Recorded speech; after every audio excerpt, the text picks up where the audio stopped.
An idiot.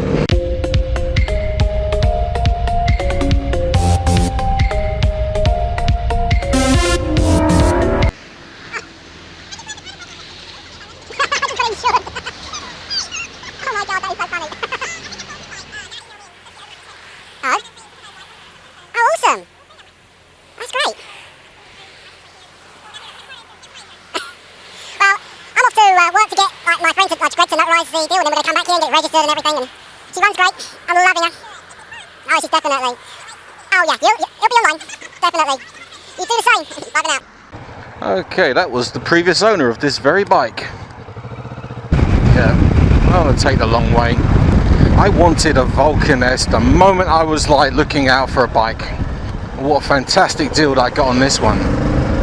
Okay, the insurance for me and Dawn on this bike. Liability with underinsured motorist is $11 a month.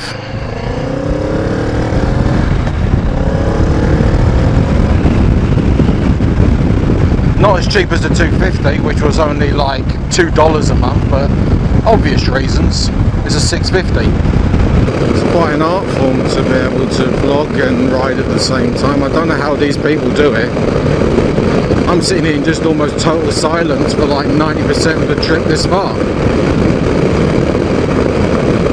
I suppose it's down to your ability to multitask, and I'm not a very good multitasker. I really should improve those sort of skill sets, but... Okay, first impressions on this bike. She's got a very, very pokey engine. She's got like lots of torque. Now she's got the same engine as like the Ninja 650, but it's been retuned for more lower revs or lower torque, which means that, like, you know, you're doing 40, 50 in 6th gear and you can twist the throttle and you can still feel the pull. You don't have to find a power band, so you don't have to scream the engine. So it makes it very forgiving for new riders, which is what it's pretty much designed for. It's got the ErgoFit system, which means there are 3 levels for the pegs, 3 levels for the seats, and 2 different types of handlebars for people of varying heights. Now, for those who might be interested, the person who's going to be riding this, Shea. She's 4'11", and she has a 26-inch inseam. And she can almost flat foot this bike. She can flat foot a Vulcan, not Vulcan, I'm sorry, she can flat foot a Yamaha V-Star 250. So for any of you short riders out there, those are your options. If you have an inseam of 26 and taller, you can almost flat foot an Indian Scout. You can almost flat foot like this bike, which is great, because when I say almost flat foot, a 2-inch heel, you'll be flat footing this bike, or something like that. Harley-Davidson, you can flat foot a Slim. Anything else, you have to get it lowered. 70 is a piece of piss to get on this bike. I'm pretty sure she can do 100. I'm not going to test that. I mean, I just got it and I've got the license plate on there from the Harley-Davidson. So I don't want to get pulled over. I really do love this bike and everything it comes with. Now, when I picked up this bike, it came with some very nice saddlebags. Came with the gear indicator and the 12-volt outlet.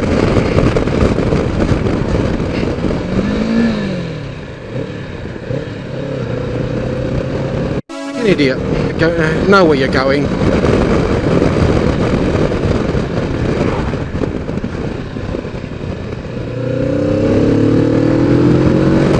Now this bike is very light. Oh, look at that. No, let's not look at that. Let's follow behind the policeman and not overtake him.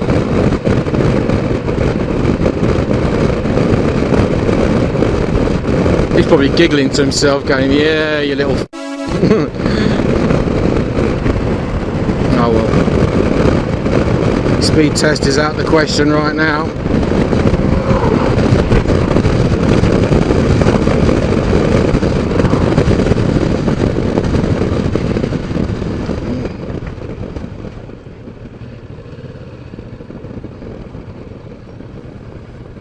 I don't know if he's pulling me over. Oh, okay. Oh, okay. He's doing a Yui.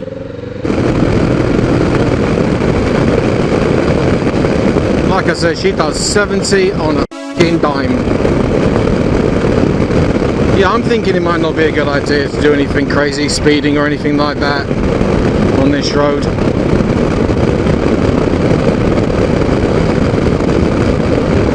There is an element of sod's law involved here. Oh my god, it f***ing stinks! Did someone leave a f***ing dumpster open?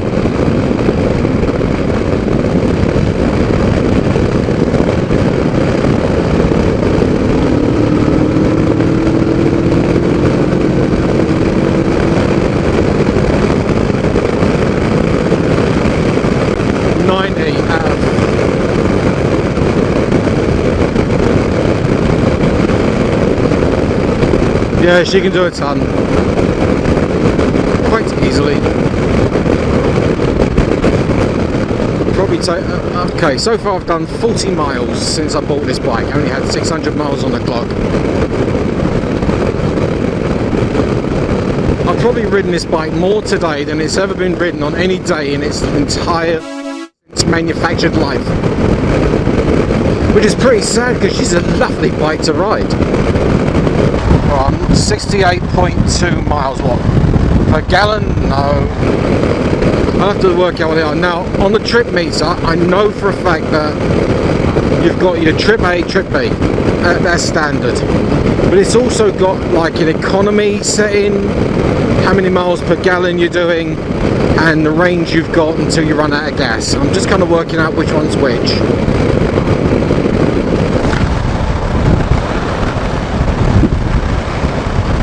41 miles per gallon it says, okay.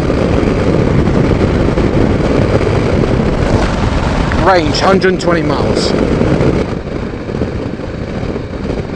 Oh well. Fifth gear, well they're just moseying along and having a fag, you idiots.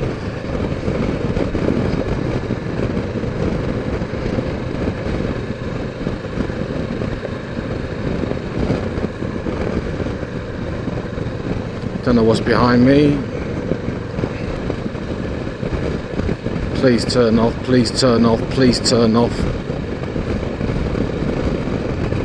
Please turn off, please turn off, please turn off somewhere.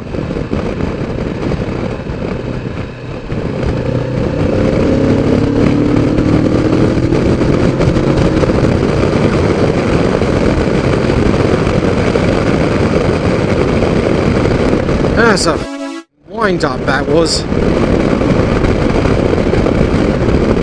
Now, between the on and off sort of the throttle, it does kind of bounce. What I mean by that is, you know how like you got the throttle disengaged and you give it just a slight twist. Now on some bikes it's a smooth transition, and this one is kind of like boom, boom. It's kind of on, you're off, no you're not, you're off, no you're not. I think that's what Dawn was talking about when she says we need to look at that, but I don't think it's a problem per se.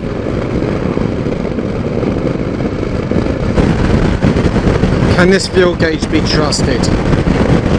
It's telling me it's on half a tank and yeah, 108 miles to go.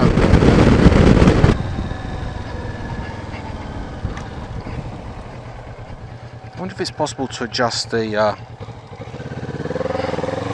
I don't think it is. I want to think about adjusting the gear lever.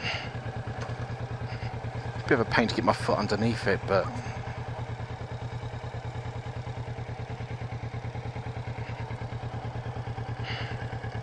bloody hell, it's still going.